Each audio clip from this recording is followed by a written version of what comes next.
there's always good and bad in everything, bro, right?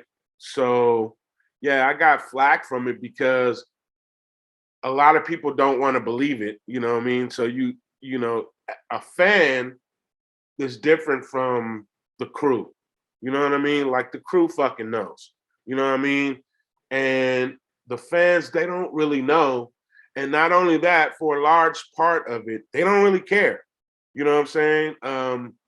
They are interested in what their favorite character is doing, basically, and they're not really worried about music right now. That's not really the thing.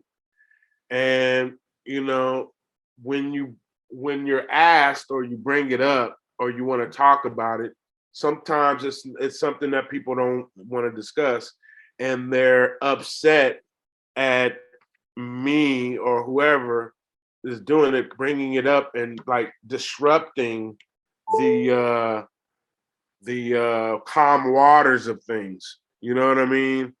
Um, it is what it is, though. You know what I mean? You can't really be afraid of it, and you have to tell your truth. You know what I mean? So yeah, there was a lot of guys because I did it, uh, and they started doing it, and I set a trend, and throughout the history of it, the trendsetters have been acknowledged and been rewarded for it. So that should not stop with me and Myka 9. Um, we were trendsetters, and if you know, I don't know what you know. I get cool streaming royalty checks, right? I would like to get bigger ones, right? So I don't know how the state of hip hop is right now, really compared to everyone else. But I would like to say, hey, for instance, right now, I believe that the industry is on chopping.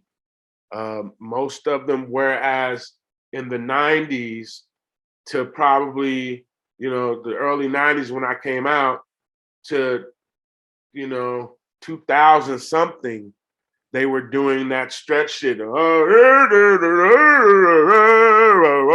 doing that all over the radio.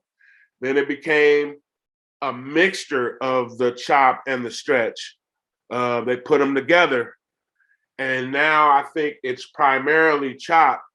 Who can chop the hardest, who can chop the fastest. And Myka 9 should be handsomely rewarded at this moment. He should be have his tours. People should know who he is.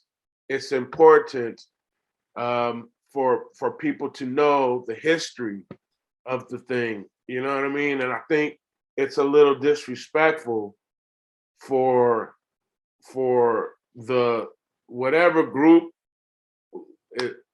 is being fed off of. It's disrespectful for people not to come back and touch them.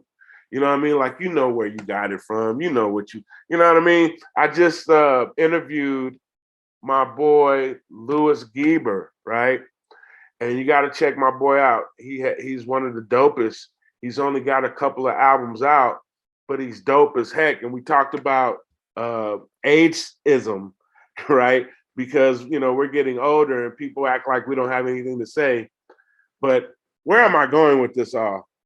Uh, the point is that he he gave me my flowers and he just said, you know, bruh, I'm a freestyle. No, I'm a Good Life Project Blow fan, but my first uh, understanding of any of that was you. I heard you. I heard your album. You were the first person that from that crew that I ever heard, and I know for certain that you are one of my influences, and I want to give it to you. You know, you're one of my influences. You're my first influence from the Project Blow Good Life Arena, and thank you. You know, that shit felt good as hell, bro. You know what I'm saying? Because I don't hear it enough out of these MCs. You know what I mean? And I feel, you know, I feel weird, I guess is the best way of saying weird, bringing it up on my own. You know what I mean? And having to even remind the people who I know directly got it from me to remind them, you know what I'm saying? Hey, like, don't be talking to me like you a star, bro. You know what I mean? Because, well, and it's just it's a terrible thing. It's a terrible thing. But you know, I I saw it myself, right? So I saw Mike do it. I saw me do it. Can't nobody tell me it wasn't done. You know, we set trends on two polar opposite styles. And, you know, if he don't say it, I'm saying it for him. And hopefully somebody is saying it for me. You know what I mean?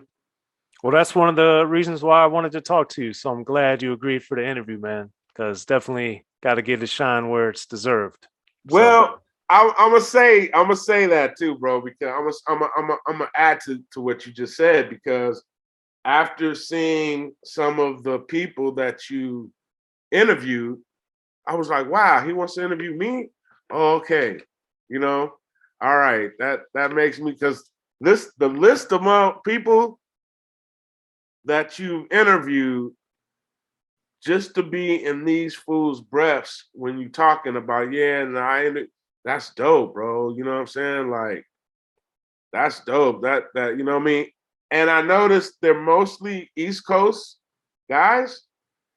And then I thought, all right, so you're gonna interview a West Coast guy and it's me? That was well, pretty dope. the trick is before COVID, it was almost West Coast because I'm based in LA. And the Ah, thing is, as the channel has grown, uh, because of COVID, I was able to interview people from everywhere. right, right, So prior to COVID, I didn't have many non LA based artists unless they happen to be here and I happen to know them or know they happen to be here. right, right, right. But thankfully, thanks to COVID and Zoom, that's helped in that regard. But people should check out if they haven't already. I mean, I interviewed MC Ren and Ice T and Big Trey D, so many people, Player Ham, uh, the list goes on and on and on. But got lots, Arabian Prince, DJ Yella. So it's a whole host of folks. MC8 multiple times. But I love rap from all over the place. So Well, I'm gonna have to start checking out these interviews. You know what I mean? I got CJ Mack, of course.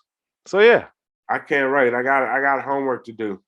well there it is. But let's give the people more homework on you at the Okay. moment, All right. because I think a lot of people don't really know or understand how or why you picked Volume 10 for your name. So what's the origin of that? Well, the homie Charlie Tuna. Don't whisper my head that. I know his name. Charlie Tuna gave me that name, bro. Okay. You know, We had a kill, by the way, okay. Jurassic on the channel as well. Shout out, I kill the MC as always. Want to give shout outs to my boy from Weird Rap. Have you heard of these guys? No. Weird Rap. The CEO of Weird Rap is named Jonah. Jonah the Mole is his producer name. We have, reason why I'm bringing him up is because we just did an album together, and the name of the album is Volume 10 introduce Volume 10 as Dean Hawkins.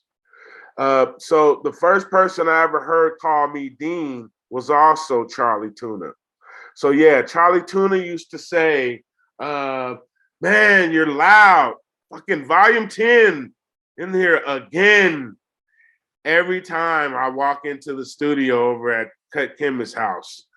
And, Um, and looking for a name. My name used to be Double D. And looking for another name. Volume 10 had always been there.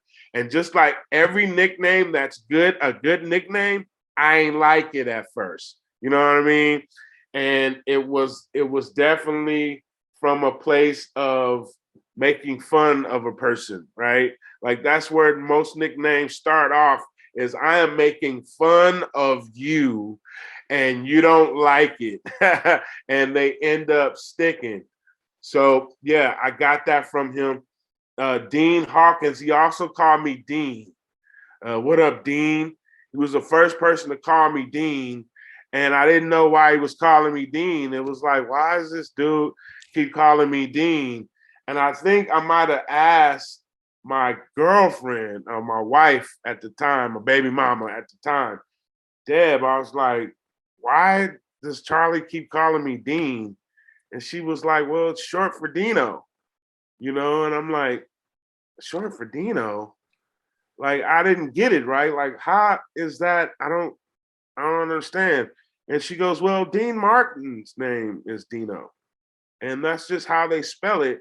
When it's a nickname, they change the spelling. I don't know why. This is America, English. You know what I mean? American English is different. And they spelled it Dean. And that's where the name came from for this next album. I'm almost, I feel strange saying it. It doesn't sound right even coming out of my mouth, but I'm singing. I'm almost embarrassed to say it, right? Why is And that? because I'm a hardcore rapper. You know what I mean? My app, I'm a hardcore hip hop rapper. You know what I'm saying? And, you know, to tell people that you're singing is it throws them like, when they love Pistol Grip and you go, yeah, yeah, yeah, but yeah, I'm crooning now. You know what I'm saying? Nobody wants to hear that, and so I'm a little embarrassed about it. But the thing of it is that it sounds dope, right? So I'll send you a copy of some of the album after. Maybe you can play some of the music. But it's like I did one of the songs as a almost like a joke. You know what I'm saying? Like Jonah had some songs on his SoundCloud that nobody really knew what to do with because they weren't really hip hop songs. They were like rock songs or alternative songs with a little bit of hip hop in them. So nobody used them, right? And I just heard a beat that just reminded me of some rock and roll. And I'll tell you, I believe this to be true. All rock and rollers want to be rappers, and all rappers want to be rock and rollers. Dude, I've always wanted to be Ozzy Osbourne. Don't ask me fucking why, man. I don't know why, right? But that shit fucking is part of my makeup. You know what I'm saying? Alternative music. I mean, there was some good music in the time space that people were patronizing rock, patronizing soft rock, patronizing punk music. You know what I mean? We lost something when those genres stopped being important. You know what I mean? And rap, although it is my first love, really. And you know what? I'm thinking about when I said that it's not. It's not. You know, those um, those songs from the '60s and the '50s that I heard in the '70s, right? You know what I'm saying? As a child, those songs were my first love, and we've almost choked the life out of any genre but this basically trash music that I'm hearing on the radio right now, right?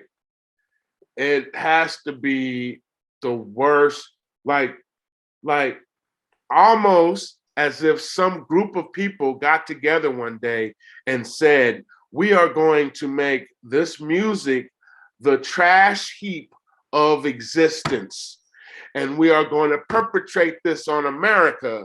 And we are going to find the worst characters with the worst substance of music possible and put them on the air and make them this next generation's hero or heroes. And voila. You know what I'm saying? Here we are. Here we are. It's terrible, bro. It's a terrible thing. It's a terrible thing. And listen, when trap first came out, I was one of the cheerleaders. Why? Because I like the music. It's like, you know, gangster music. You know what I mean? The trap was like gangster music. And I'm from N.W.A era. Like I'm an N.W.A kid, you know, like most of us from West Coast is. And because it reminded me of that through the music, even the lyrics, because when it first cracked, it was gangster style lyrics, which is something that we have been used to. You know what I mean? N.W.A, I don't have to go any further. And, you know, N.W.A spawned a trend of gangster music, as far as I'm concerned. You know, there might be other people who said there was some gangster music before then. I think there was a couple of groups that people say, you know, and I listen to it and I go, yeah, I guess that is gangster music, but I had never heard of them. You hadn't heard Schoolie D before N.W.A? I've heard of Schoolie D, but I hadn't heard the stuff before N.W.A. And I heard when I said it out of my mouth, when I said, well, they're the beginning of gangster music, in the beginning of it, I said that, and someone corrected me and said, no, Schoolie D. And I had not heard his, I may not even have heard of him. I think I heard of him and not his stuff. Okay. And so since they said that, I had to go listen to it. And I was like, oh yeah, okay, he's doing gangster music. You know what I'm saying? But I guess he didn't make it, he didn't trend it. It wasn't a trend. His name he was not a household name. You know what I mean? And maybe it was timing for N.W.A, right? Not only the timing, but location, right? Because I don't know where Schoolie D. He's from Philadelphia. So I think to your point, you have Schoolie D really breaks through in '85 from Philadelphia. Then Ice-T breaks through with 6 in the Morning the next year from LA. And then the next year you have Boys in the Hood from LA also by way of Compton. So you have 2 or 3 years of development. And then by the time Eazy-E and N.W.A come, people are more used to hearing it. And then it's just so great, of course, thanks to Dre's production and Yella, that it makes that moment, it makes that movement, I should say. And you can't take anything away from Schoolie D, and you can't take anything away from the N.W.A movement. Exactly. You know, both should be celebrated, which is why I'm glad we're talking about it.